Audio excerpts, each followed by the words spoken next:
Hi, I'm JJ Barnes, and this is Jonathan McKinney, and Hello. This is Molly. We are writers. I am the author of the Lily Prospero series, amongst other things. He is the author of the Shieldmaid saga, amongst other things. We also have a film that is currently in production called Hollowhood, and we are posting lots of videos behind the scenes, etc. of that, and we'll hopefully bring that to you soon. Today is a writing advice video.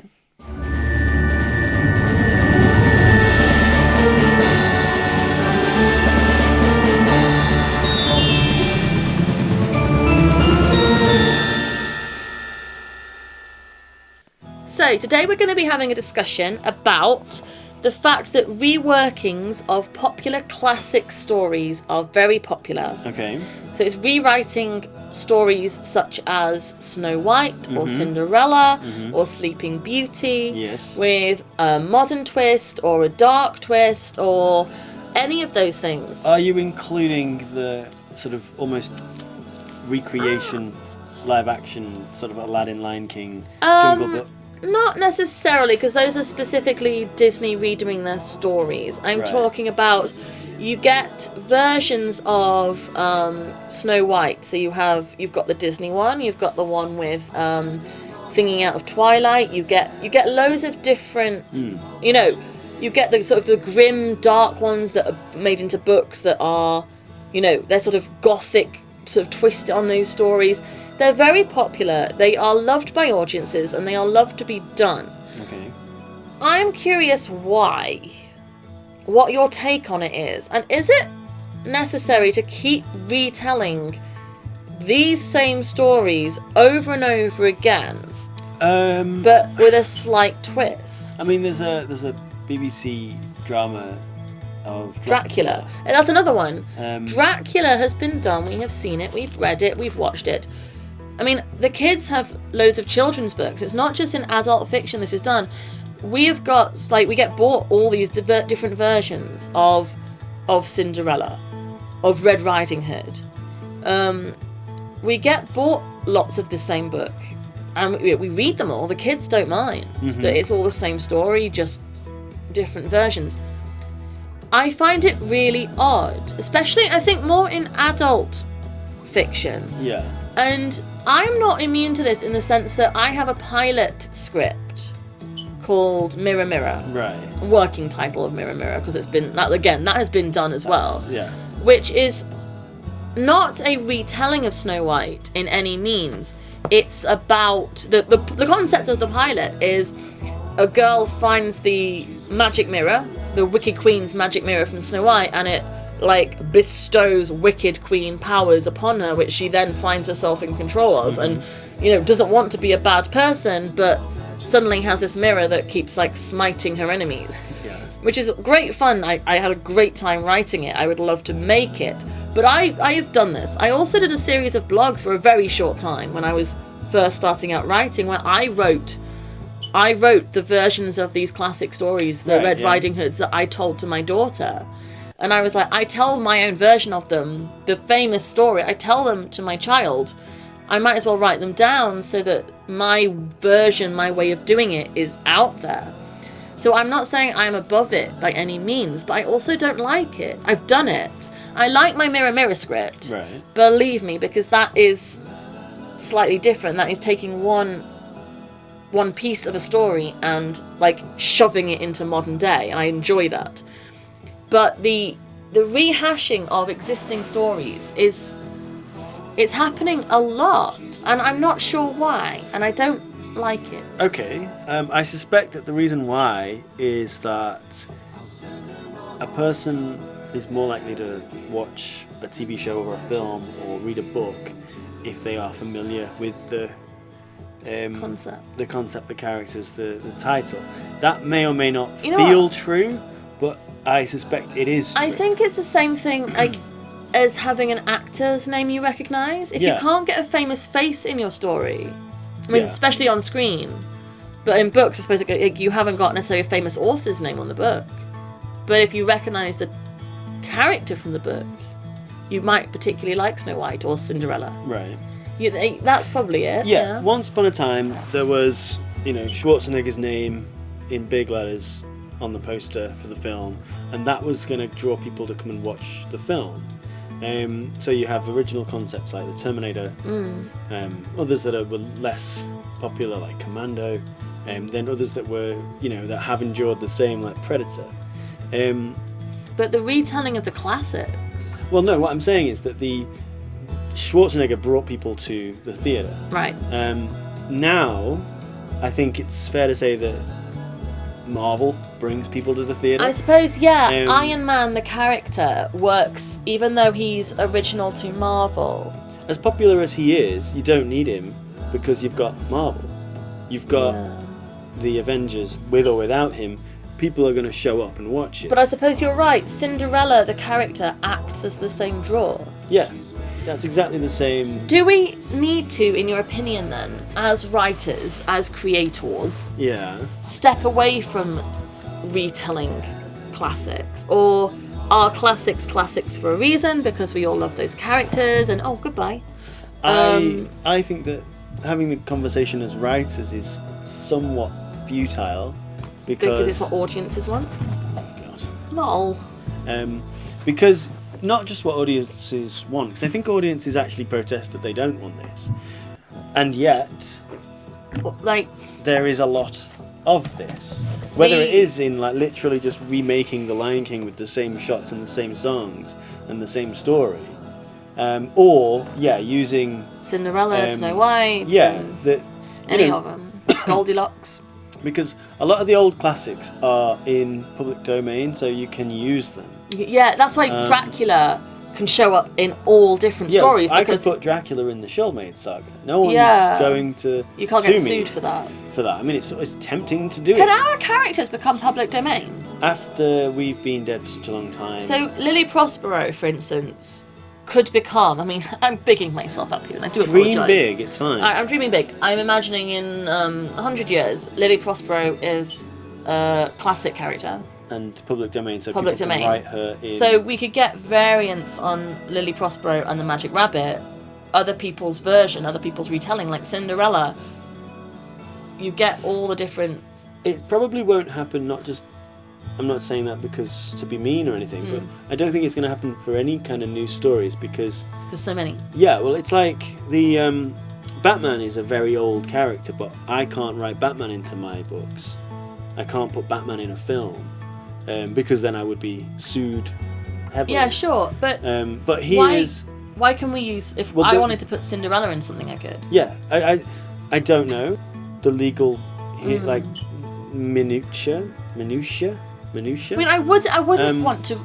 The only thing I would want to do, thinking about this, with the classic, the characters, as I say, I've taken the magic mirror for my pilot I wrote. Yeah. I quite like the idea, and obviously, Once Upon a Time, the TV series, has kind of owned this idea of they all interact and they you've both got the retelling of the story, but in modern day. But I quite like the idea of having Cinderella, Red Riding Hood, be part of another story. So, you tell a series of books or films and you've got your own characters and they're all magic and they're all doing these things, and Red Riding Hood happens to be one of them. That's an interesting thing to play with. But I personally wouldn't want to just write a book of Red Riding Hood. And I don't know why people want to read them all the time. It's something that quite baffles me, the popularity of reading variations on... Is it like a nostalgia from your childhood? So the dark, twisted, modern adult version is sort of like playing with your childhood favourites and making them adult? Is it a nostalgia thing? I think it's more that... And I don't know because everybody's different, but it might just be that... I was tempted to go and see Alien Covenant, and I didn't go because I didn't read enough positive reviews of the film. But you like the alien character. I like the concept, and I like the first two movies. So I'm already inclined to think about going because it's got alien in the title. Whereas if it was just... But it's still new. It's not like Red Riding Hood 2. No, but it's the same principle. If you have enjoyed... I mean, Red Riding Hood's a weird one, because that's a weird story. It's for kids, right? But it's about a wolf that eats a woman and then nearly eats the girl. It's weird, but okay, people like Red Riding Hood. Our girls love Red Riding Hood. Yeah, which is weird, but there you go. But there you go. So they do. So I guess when they're older, there's a Red Riding Hood thing on. I'll watch that. Whereas if it was just something else, something entirely new, they'd go, I ain't got time. I suppose it is literally audiences like those characters, so you can retell them 1,000 times in 1,000 ways, still the same basic principle of the story. Girl goes through the forest, wolf eats grandmother. Mm-hmm. But people will eat it up because it's familiar, like a celebrity that you like watching in films, like Alien repeating through different films. It's interesting though. It's the intellectual property that draws someone or doesn't, and essentially, if it's brand new, like the Shieldmaids or Lily Prospero are brand new. You're trying to build a new audience who haven't got a fan base. But no one on the planet has gone, Shieldmaids, I like that. I'll check it out. No one. You're right. Yeah, nobody would look at the title of Lily Prospero and be like, I love that character. Yeah. I mean, obviously, the people who read it, please, I hope you do. Yeah, hopefully now some people would. Yeah, but never the first time they heard about it. It wouldn't be. It's building, you're right, it's building an entirely new fan base. Whereas if you want to establish a fan base, a way of doing it is with a famous character. It's true. But I still think original is better. Why is it better?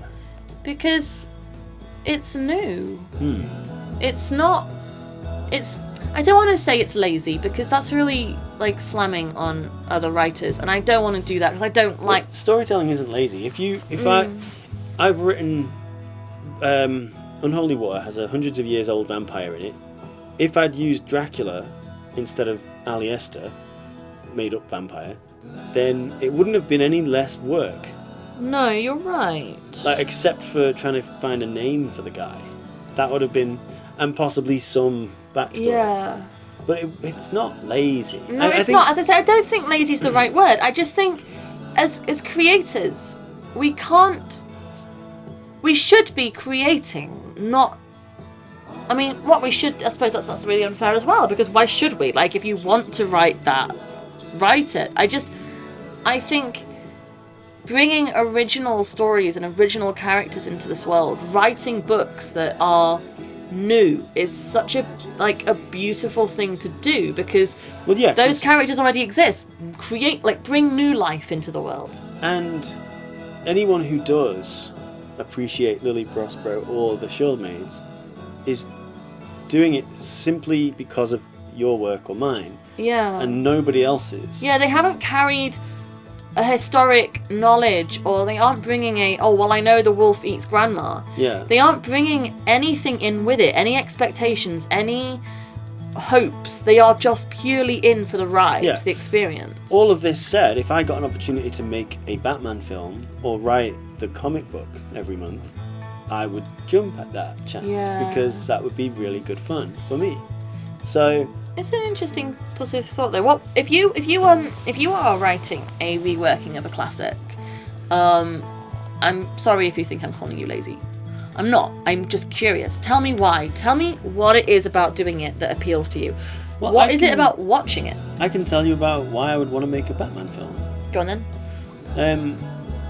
Little boy Jonathan McKinney, watching Batman movies, watching the goofy TV show from the 90s, watching the animated 90s from the 60s, the animated TV show from the 90s, reading comic books in the 90s, then being put off Batman altogether when Batman and Robin came out because it was really bad, and then liking Batman again 7 years later when Batman Begins came out, and then The Dark Knight. And so I have a lot of memories from being a kid, that's watching what I that think a lot weird of it is. Lunatic punching people. The nostalgia, the childhood, memories of enjoying someone, I think is a lot of why it's so popular. Yeah, well, I mean, J.J. Abrams is now making Star Wars movies. I don't know what age he was in 1978 or whatever when probably Star Wars came out, but probably a child, and probably watching Star Wars. There's a reason why he was... I'm sure that Disney paid him handsomely to make those two films, but I bet he was a little kid on set and having a great time. Yeah. I imagine he was having a lovely time. Joss Whedon does the Avengers. You've got in Buffy the Vampire Slayer, there's references to the Avengers all the time. If you notice, but you wouldn't notice before the Avengers came out because people thought the Avengers were like a weird British sort of. I remember when the Avengers came out, and I said to my mum, and she was like, "Ooh, oh, they're making ooh!" the I'm Avengers. like, "No, Mum." Yeah, these are sort of superhero characters, but they're like everybody knows them now, but they didn't before. Joss Whedon did because he was a fan of that, and he got to make a film. And yeah, I can completely understand why. I mean, what was something you loved when you were a kid? Harry Potter. Yeah. If they hadn't never made the Harry Potter films, and someone said to you, yeah, I mean, I suppose. Yeah, but that wouldn't be reworking an original classic. That would be scripting an existing story. Okay, so what's something else that you loved? Well, I don't know. Now I'm feeling on the spot. Okay, well the point is, Batman's a good example because the character exists. He has all of these villains that are all crazy, and you don't just tell the story of Batman. You tell Batman doing something.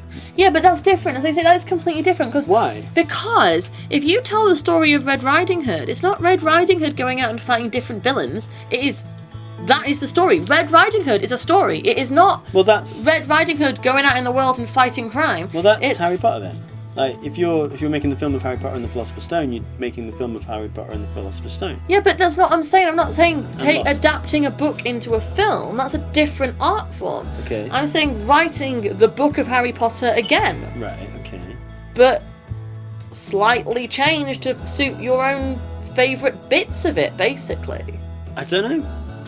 I mean, I'm saying, talk to me. Why do you love to do this? Because I don't understand. So, I don't know how much of that's going on, to be honest. I mean, I suppose Dracula is literally. But then I've seen people moaning that I haven't watched any of Dracula, and maybe we'll watch it at some point or not, because everybody seems to like it. But I've seen some people complaining that they've higgledy-piggledied all the timeline and stuff, and I've seen other people saying, "Oh, I love it because they've higgledy-piggledied the timeline." I don't understand why everyone wants to do this. But yeah, if you love it, if you love to watch it or to read it or to write it, tell me, because I would like to understand, because maybe I'm missing out on something. Maybe I would actually really like to rewrite Goldilocks and I'm just missing out on an opportunity. So talk to me, tell me why you love it, because I would like to know. I like to know what makes other writers tick. Do we have any advice? No, I'm just curious. I mean, for this concept at all? No. Use Dracula because you're allowed to. I mean, that's our advice. If you want to do them, you can do them. And I just want to know why. Yeah. So thank you very much. If you could like this video and subscribe to our channel, you will help us keep bringing you conversations, and we will be back again soon. Bye. Bye.